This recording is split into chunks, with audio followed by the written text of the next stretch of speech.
fishing, it's in my soul. Welcome to the Salt Strong Podcast, disrupting fishing entertainment as you know it. Prepare to laugh. Prepare to get to know fishing legends in a whole new and unfiltered way. And on occasion, you might even learn a thing or two about fishing. Here's your host, Joe Simons. Like diamonds. Cancel culture. Are you part of the problem? Hey everybody, Joe Simons, like diamonds, back again, Salt Strong Unchurched. This is going to be a different one. This was very eye-opening. Something happened to us as a company last month with this whole cancel culture, and it honestly shocked the heck out of me. I learned a lot from it. I was able to do a lot of self-reflection on this, and really just study it a little bit more on what we can learn from it, and how we could possibly use it to benefit and help society, and then also, you know, how we can learn to avoid being part of this, basically social media boycotting that is going on, and quite honestly is a little bit out of control. And so, if you don't know what cancel culture is, this is something that has really come about because of social media, where if a celebrity or a politician or a company says something or does something that you don't like or offends you, then you get online and basically try to raise awareness to cancel that person, right? To basically end their career. And there's been a few people who have had their careers ended because of this cancel culture. Some, I don't know, may or may not have been appropriate. There have been obviously some celebrities who have said some pretty nasty things that, I can see that they probably should have had a little bit of backlash. Should their whole career be ended? I don't know. That's not really for me to decide. But I believe this whole canceling thing, just like a lot of things, it started off with mostly, good intentions, right? Where, in the past, had someone said something bad or, done something horribly wrong, you can use your imagination, right? I mean, some of the things that we've heard from politicians and billionaires and stuff that have just done some really, really bad stuff. In the past, it was just like, oh yeah, nothing we can do. Let's just kind of move on. And now, essentially, the mob, if you will, the average person has a voice, but it's quickly spun completely out of control, and now it's just this like social media mob rule. And so, let me tell you the story of what happened to us, and you'll probably be shaking your head just like I was, and on just how the whole thing happened, how fast it happened. So, we have a fishing company, if you don't know, it's called Salt Strong. And from day one, and it's always been part of our mission and everything that we've put out there for now 7 years, it's been to help people catch fish, right? To help you find the fish faster, to create memories out on the water, and ultimately unite friends and family through fishing. And that's our mission statement, has been since day one. And then, the next part of that is to serve fishermen and then to honor God and Jesus Christ in everything we do. And that is our mission statement, has been for many, many, many years. And one of the little courses, we create little courses for our insider members. And one course in particular that we created was around the Mosquito Lagoon in Indian River area. And this was created in April of 2018. That means it's about to hit its 5-year anniversary. So repeat that. This course has been around since April of 2018. And that was when Tony, one of our full-time fishing coaches, created it. We put it out there. We told the whole world about it back to the time in 2018. No one had problems with it. We ended up giving it to every one of our insider members. So now we've had well over 30,000 insider members. Every one of them have received that course completely for free. And the course in particular, it's called Mosquito Lagoon Slam Spots. But the course is really based on trends, which is really what everything we do is, right? Because a fishing spot, if you're not into fishing, let me just explain what most people want. They just want a spot and they want to know what lure or bait to use, right? Whenever you see someone catch a big fish, the first two questions are usually, hey, where'd you catch it? If you're willing to ask that, if you know the person well enough, where'd you catch it and what'd you catch it on? Like if most fishermen can get those two things, those two parts of the equation, they feel pretty armed and dangerous, and they're going to go out there and catch more fish, which is the problem we try to solve for people. But Fish move. They have tails and no fences. Fish are moving all the time. And so you can't just give someone a GPS spot and expect they're always going to catch fish. You need to understand the trends behind it and why fish are going to be at certain places at certain times of the day, the tide cycle, the time of year, et cetera. And so that's what this course did. It was basically a little mini course on understanding the trends of the Mosquito Lagoon. Okay. All that being said, this course has been around essentially 5 years. Let's call it 5 years because it's about to hit its 5-year anniversary. And in that time, 30,000 people have been given this course. It's been out there on our site for sale this entire time. And not a single person, not one, has complained. We have literally not heard a single negative thing about this course, not one in 5 years. Okay. So we happen to be having a meeting, and this was the great learning lesson. And the meeting was like, hey, we have all these cool assets from, 4 or 5 years ago. Maybe we should promote them. And so we basically put them in what do we call it? Rotation, if you will, where, we run Facebook ads. A lot of you probably know that. And we'll put things in a rotation and just to see if it works. And that was one of the many things we put into rotation, and we ran an ad to it. And it was a one ad to basically one day. I might have ran for the whole weekend. I was actually out of town the weekend that it ran and had to hear about this when I came back. And it was to a very, very small segment of people, basically over in Brevard or Broward County, whatever that county is that touches that. And it might have been 3 or 4 counties. I don't even know the details. I wasn't involved in the running of ads. So it goes out to a small group of people, and all they saw was the name that was called Mosquito Lagoon Fishing Spots. No one took the time to actually watch the video that it was about trends. No one actually, at least I'm talking about the people who went crazy and basically started this cancel culture on Salt Strong because we're sharing every best spot in Mosquito Lagoon. And no one took the time to actually look at the course or get the course to go through it. And this was the wild part, and this is really one of the big learning lessons, because as I went to study what happened, I went back, I was like, how did this get out of control that fast? Because all of a sudden we're having people like on social media in that area that saw that ad. So we got to cancel Salt Strong. We have to shut them down. I mean, it was literally like mob rule. And I'm like, what did we do wrong? Nothing has changed about it. We didn't say anything. It was just this one ad promoting a product that's been around for 5 years. And what was interesting, when I went back to look at the ad and the comments, the first comment was incredibly negative. It was from some local guide who, just doesn't like Salt Strong in general because he has a very scarcity mindset versus an abundance mindset. Guys like Peter Deeks, who also is a captain in the lagoon, was one of our coaches. And he said, man, Salt Strong has changed my entire life. I've got more customers than I know what to do with because we're basically referring people to him all day long. And whereas this other guy had a very scarcity mindset, thinking, oh my gosh, if Salt Strong helps these anglers catch more fish and find fish faster, and they're not going to need me. And so he lashed out at it, said some really negative stuff. And you could tell by the way he worded things, he did not watch the little sales video. He clearly didn't watch the course or get in it. He had no idea what was really there except the fact that he saw a headline, right? And this is where the news gets us and how we get worked up about news articles. He saw one headline that mentioned best fishing spots in Mosquito Lagoon, because that was the end result. But you have to understand the trends first. So he lashes out. And this is the crazy part. And this is where we all need to learn to get better. And this is where I've been part of the problem before. There's a headline, someone or 1 or 2 people comment, and that first comment on social media, it sets the stage for everything that's going to come next. And think about it. You've probably been it before. You've maybe seen a headline that comes across and maybe you don't have time to read the article. Maybe we're lazy and I'm just going to see what the people write.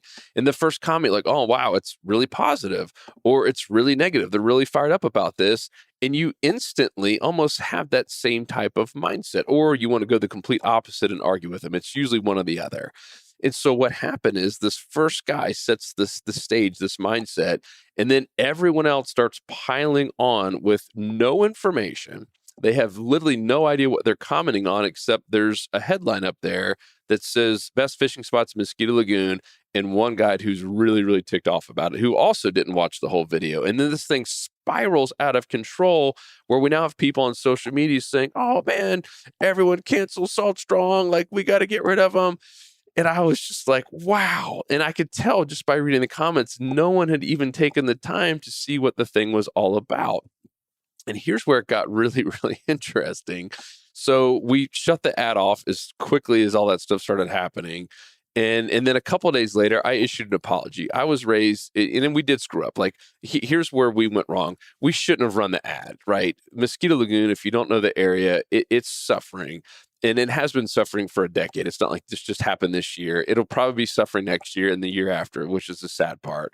I don't think there's ever going to be a good time to promote excess fishing in the mosquito and of course I get the irony. The guy, there's guides who are mad that literally fish it every single day all year long and are taking people out there and are harvesting fish and killing fish from bad catch and release practices. They're running over the grass in their boats. They're putting more pollution in the water. I get the irony. And we put out one course and ran an ad for one day, and all of a sudden we're the worst people in the world. So all that being said, I learned just such a valuable lesson about the whole thing, because on that apology, as I said, I was raised to apologize, even though we didn't do anything too wrong. The thing that we did do wrong was that we ran ads to this and promoted at a time we probably shouldn't have. It just didn't help anyone, clearly. So I just apologized. And then all of a sudden, a lot of people accepted the apology. I actually got some good emails. And by the way, I put my private email thinking, I was like, guys, if you have something negative to say or if things we could do better, here's my private email. I literally put my private email out there, and this thing gets shared all around, all the people who are hating. Guess how many emails I received about people who are mad? 0. Not one. Not one. Not one. I was baffled. I got a ton of emails from people who were supporting us, and even some guys who apologized because they said some bad things. A lot of the guys realized, you know what, man, I probably should have read this before I commented. And then it kind of went away. And then 24 hours later, after the apology, the whole thing starts getting new life again. This whole cancel Salt Strong from this one little group of negative people in Mosquito Lagoon. And this was really, really wild. They now weren't mad about what they were originally mad about. Now they were saying, I guess they did their research. Oh, they apologized for what they did, but they didn't take the course down. And I was like, okay, once again, and I replied as nice as I could. I was like, guys, why would we take the course down? It's been up for 5 years. It's never caused a problem. And no one even has a problem with it. You guys were mad about the fact we promoted it and ran an ad to it. And I was just like, wow, it reminded me like the Joe Rogan thing. This is where this whole cancel culture gets out of control. And there's going to be something really interesting I'm about to share with you in a second, which is why we all might be a little bit part of the problem. But if you guys heard about the whole Joe Rogan thing in Spotify, he said some inappropriate things about, or at least in some people's opinion, about the coronavirus and masking and all that stuff. I don't care if it's wrong or right. It doesn't matter. People were upset about it and they wanted to cancel him. So they did their best to cancel him 100% about this whole coronavirus, putting out misinformation, etc. And it didn't work. Spotify backed him up and he made an apology himself. Joe Rogan made an apology, and then it kind of died down. And then like 3 days later, this crazy social media mob who literally wants to do anything they can to cancel Joe Rogan, even though it has nothing to do with what they're mad about in the beginning, that died down once again.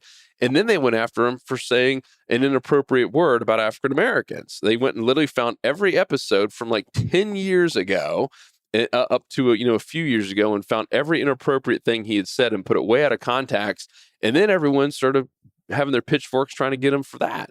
And then that kind of died down, and it's like they won't stop. And it's crazy how this mob mentality is working. And many people have now forgotten the whole reason they didn't like Joe Rogan in the first place. They're just trying to grasp for anything, and we're feeling that same thing. And it's really real wild. And here's the crazy part. So after it all kind of settled down and the dust was settling down, I went screenshotted a lot of these comments because some of them are like legitimately slanderous, and I just want to protect ourselves in case anything ever crazy happens and know who these people are. And so I have all their names, and I start researching them. They all have Facebook accounts because they're posting on Facebook. And here's the irony. I think everyone listening would agree this, regardless of where you stand politically, this cancel culture thing is really known to be associated with the far, far, far left, right? There's nothing wrong with being on the left or right. I do believe it's a little bit wrong if you're way on the far right or way on the far left. I mean, that's where some of the craziness happens, right? And people, honestly, who just won't listen and are a little bit obnoxious. And quite honestly, not. I mean, they're the opposite of being united. They're very divisive and like an angry mob. So I believe we would all agree that this cancel culture mentality is associated with the far, far, far left, not just left, but like way, way, way out there. And here's the crazy part. As I'm researching, every single one of these people who were like putting these crazy threats out there, 100% of them were hardcore Republican conservative people who are pro-Trump, who hate Joe Biden, and who have, in some cases, even had posts in their own feed about how much they hate the cancel culture. I'm going to repeat that. These same people who were literally have pitchforks and didn't listen to like they literally didn't even watch what our little offer was about for that 1.5 days that it ran, a 5-year-old product, and they're now trying to roast us. They literally had posts in their own news feed on their own Facebook wall that said they hate the cancel culture and this stuff needs to end. And yet here they are doing the same thing. And so it got me thinking, wow, when have I done that? And there have been a few times where I've kind of jumped on a bandwagon. Fortunately, I'm quick never to comment on Facebook because I know that stuff is kind of there forever, and they're kind of labeling you, and there's people that can take screenshots and use it against you for years and years and years to come, like Joe Rogan found out. I mean, stuff that can come back 10, 15, 20 years to haunt you if you put it in writing or say it out there. And so I'm quick to never comment, but I'm quick to judge, just like a lot of us. And I'm quick to come to conclusions, like a lot of us. And I said, you know what? I don't think it's just the far crazy left. It's all of us are kind of part of this, and all of us are responsible for it. And now we're so quick to just want to cancel something and say, don't buy from them, and they did me wrong, or they said this and I'm offended. And it's crazy. And I'll give you a couple examples where I think this is wrong, regardless, once again, of your political standing. Over the last really 12 years, there's been a little bit of this cancel culture where we want to impeach the president, regardless if it was Obama or Trump or Biden. There's been people on all sides that constantly, it's like they wake up just wanting to find something wrong with our leader or our leadership to impeach them. And there's all the, I don't have to go into all the different sayings out there that are, inappropriate and start with F-bombs about the presidents. I don't think we've had a great leader in many, many years. And how I define a great leader is someone who brings a unified vision, to America and puts us on the right track, and then gets not everyone, because no president's ever got everyone behind them. It gets a vast majority of the people behind them, and is willing and wanting to work with everyone and tries to unite people. And really, our past handful of leaders have not done that very well at all. And in fact, I'd say they've been quite divisive. And can you imagine if like I ran my company that way, where like half of the company hated me and half loved me, and the half that didn't like me, I just poked fun at them all the time and tried to demean them and make them look bad? Now, that's a horrible leader. Now, I would hope if I did that in my own company, my employees would say I'm a horrible leader if I did that. But that's not leadership. It's about unifying people. It doesn't mean everyone's got to love you, but it is about unifying people. And here we are as Americans on both sides of the fence. Over the past 8 or so years, we've wanted to impeach whatever president's been there for whatever reason, and we literally talk nothing but trash about whoever's in charge. And that's part of cancel culture, right? Think about it. If you're trying to impeach someone to get rid of them for whatever reason, even if it's legit, is part of the cancel culture. In many cases, it's not legit. It's something that's fabricated or blown way out of proportion. And here we are as Americans, hoping and praying that our country is going to get better again, that we can go back to our roots. And many of us are sitting here either on social media talking trash about our leadership or talking trash about our leadership in circles or even at church. Sometimes I have heard conversations about our leadership on both sides of the fence about how bad it is and why we need to get rid of this person. And here's what they did. And this offended me. Guys, we're part of the problem, and maybe you're not, but I know you know people who are, and you might have friends or even family members who are part of this whole cancel culture problem. And quite honestly, it's got to go. And I think there's a couple things that we can do, and how we can learn from this is one, don't be so quick to judge and to comment and to get offended. And even if you do, we are going to get offended. We're humans.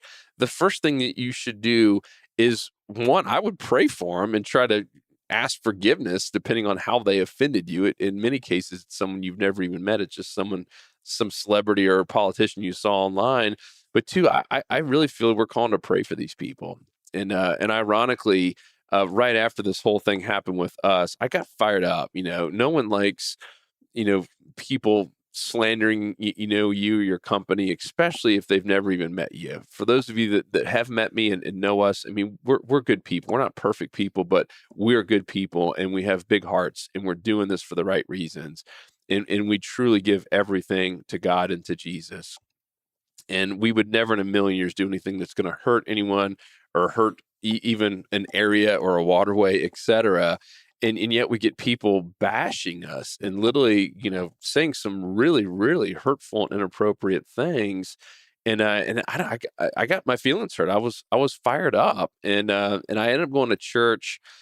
And that was one of the big messages. It was all about forgiveness. And ironically, the pastor was talking about some conversations and things that he'd seen at our own church, where in one particular instance, it was when everyone's leaving. I go to a pretty big church, and people are all trying to get out at the same time, and there's a little bit of a traffic jam, and someone in the congregation literally was so mad about the whole situation, and I guess the parking attendant wasn't doing a good job of letting them go, and people are honking, and he actually rolls down the window and flicks another person at church because of this. And one, shame on them, but two, he's like, all right, the other person who really didn't do anything wrong, it was more the parking attendant who had neglected to let that group leave. And he's like, you know what, when someone flicks you off, regardless if it's your own church and your own church parking lot or if it's out on the highway or the interstate, you have two choices. One, you can quickly react, even though you don't know what's going on in that person's life. You don't know anything about them in most cases. You can quickly react and honk on your horn and scream and yell at them, flick them back off and feel like, you know what, I got them back. I got the last word in, and get mad at them all day long. Or two, you can pray for them. Say, you know what, I know that person's going through a tough time if they're that upset about this traffic right now. And Lord, I just want to pray over them and pray over their family, whatever they're going through. They obviously have some pain and some hurt. And as I'm hearing this, and he gave a couple different stories about that, where many cases we want to just lash back, and the answer is prayer. I mean, God has asked us to pray over people, even people who are trying to hurt us, aka our enemies, and that's something I've been trying to get better at. And it's crazy how God puts the right message at the right time in our ears and in our hearts. And I guarantee, had I asked 50 other people in that same sermon, they might have heard something completely different. It was a long sermon, but that was the one thing I got out of it. It hit me so hard because I went in that morning a little bit, I'll be honest, a little bit ticked off still, and a little bit hurt by just some of the words and things that were happening, especially when I know we didn't do anything wrong, and how wrong to the point where we would deserve that. I did apologize for the one day of running the ad to a 5-year-old course, but for the things that were happening and the whole cancel Salt Strong thing I was like, whoa, how did this even happen? And as I said, crazy irony is it was from the same people who literally were talking about how much they hate cancel culture. And so I guarantee so many of us have been part of this, and it doesn't have to be on social media, but even just through verbal communication and how we talk to people and how we talk about others and other companies or someone that's offended us. I'm telling you, life is too short for it. And I believe the only way that we are going to change the course of our country and just society as a whole and the way we act and react is to get rid of this stuff and to start praying over people and to stop just to be bold, right? And maybe put your foot down. And that would have been awesome if the second commenter had actually said, "Hey, stop, hold the horses. Did anyone actually watch this video?" Right? If someone had just done that, the thing never would have spun out of control. And so sometimes it takes you being brave and doing the right thing and saying, "Guys, let's look at both sides of the story. Has anyone actually read the article? Has anyone actually seen what really happened here? Has anyone done any research whatsoever?" And it kind of stopped people in their tracks.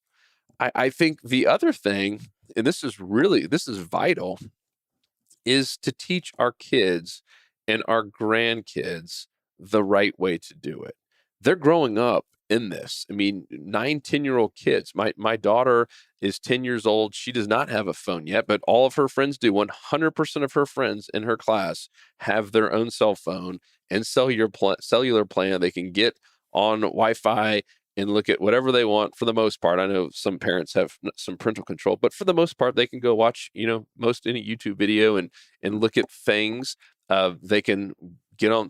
Most of them have social media accounts, not necessarily Facebook because that's more of an older generation, but they're on Instagram and TikTok, and there's a lot of really negative, dirty, cancel culture stuff out there on all of those social media platforms. And if we're not teaching our kids and our grandkids the right way to approach someone who has offended us, right? If they believe this is the only way to react when someone or something offends you is to just cancel them and talk so much trash about them and try to boycott them and try to literally ruin their lives or careers, we're all in for rude awakening. Because guess what? We're all sinners. None of us are perfect. We've all said or done something in our lives that we may or may regret, or maybe it slipped through cracks. You're like, man, thank goodness no one was recording that or heard that. We've all done it.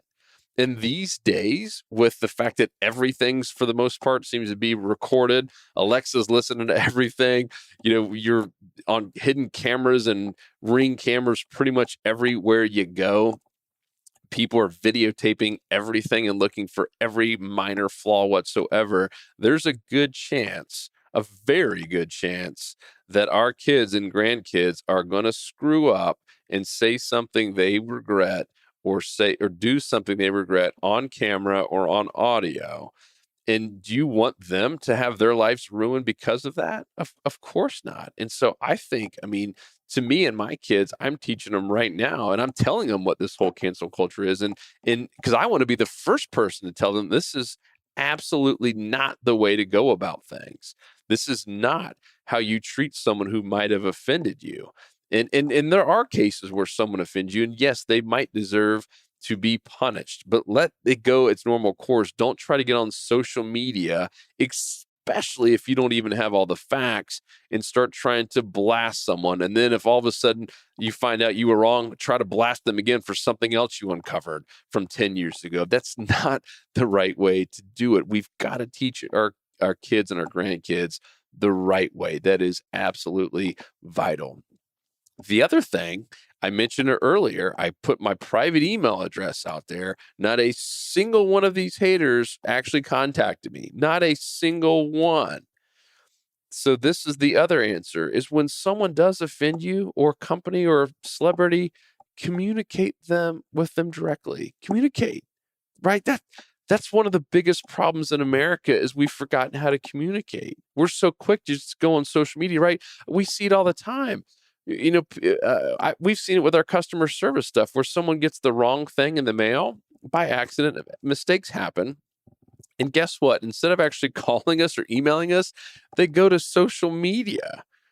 It's crazy what people do. And this is not a cancel thing per se, but they get on there, "Oh man, Salt Strong screwed up. I can't believe this." And thankfully, a lot of our members are like, "Well, have you contacted them? Why are you going to social media?" So we almost need to make some of these people feel dumb for going there first and just airing out their problems. communicate directly with the company, with the person, with your friend, whoever it was, instead of going to social media. That will solve so many of the problems. And many times you'll probably end up realizing that, wow, I was out of line, or I was wrong about them. Maybe they're really good people. They really wanted to help me out. It's crazy what happens when you just communicate and are open with someone. Guys, I hope this was helpful. I didn't mean to go 30 minutes about cancel culture, but then again, I think it needs to be said. It is spiraling way out of control. The fact that we were caught up in this, especially when you look at the people who were really involved in the whole thing, are very against cancel culture, and here they were doing the same thing they say they're against. I guarantee many of us have been a part of it, whether we want to admit it or not. I think the ultimate lesson is to take a breather, take a step back, and to pray, to pray for guidance and for wisdom and for vision and for the right way to communicate the problem, because there are many times where there are legit problems and we need solutions. We need to have the people held accountable, etc. But I'm telling you, nothing good happens in general. It might make you feel good for a second, but it is just one way to make sure our kids are going to be way screwed up and always just going on social to blast anyone. And then all of a sudden, the entire world hates each other because we're all sinners. We've all screwed up and everyone just wants to cancel each other, right? I mean, that's where I'm going with this. And that's where it will go if we keep going down this path. It's going to be just this never ending. Anytime someone makes a misstep, everyone just quickly wants to go to cancel culture, social media, because that's what everyone does. And we've got to stop it in its tracks. We've got to call it out for when it happens. And we need to be one of the first to comment and say, guys, stop the tracks here. Like, has anyone actually read this? Not to be negative with the people, not to make them look bad or to belittle them, but just say, hey guys, like, I actually read this whole article and I'm not seeing it that way. Have you guys all read this? And what am I missing? That would help out so much in so many of these things that get out of control so fast. And the final one on top of praying is just communicating. Start communicating with your kids, your grandkids, your loved ones about the right and the wrong way to do this. It's going to take an army of us doing it the right way before we actually put a stop to this whole cancel culture. I'm not going to call it a phenomenon, but just this mentality that seems to be taking over America. And no wonder we're so divided right now, and no wonder we're not united as a country, and no one can agree upon anything. And this is how we react to pretty much anything that we disagree with. Anytime someone says something we don't agree with, we're automatically, it's no longer now like a healthy debate. It's I'm offended, right? That is the mentality. Is I'm offended, and now I'm going to go cancel this person. That stuff has to end. It is not healthy. It is not working. And it will never work. And it will be a massive, massive downfall to our entire society if that's the way we treat everyone who says something we disagree with, or who does something dumb or makes even the slightest mistake. Love you guys. If you have any more thoughts on this, I'd love to hear from you. Joe at saltstrong.com. That's JOE at saltstrong.com. And if you ever see me being part of anything with cancel culture, hit me up, communicate directly with me and say, Joe, stop it. You're being a knucklehead right now. And I will quickly punch myself in the face. And I'm just kidding. I won't do that. But guys, love you so much. And thank you for all the support. I love getting the emails from all of you. I love, I absolutely love the engagement, and it's so cool to see how many people are downloading this and sharing this, and that's kind of the next thing that I want to ask. I don't run any ads. I don't make money on this. It's something I do out of my heart. We lose money on the podcast every single month. But it does help just to share it, just to put it out there. That's why I'm taking the time to do this. And if you can share this with someone who might need to hear it, or even just say, hey, what do you think about this? Because this was a little bit unique one. I'd love if you could share this with someone. Appreciate you big time, and I'll talk to you soon. 'Cause fishing, it's in my soul. It was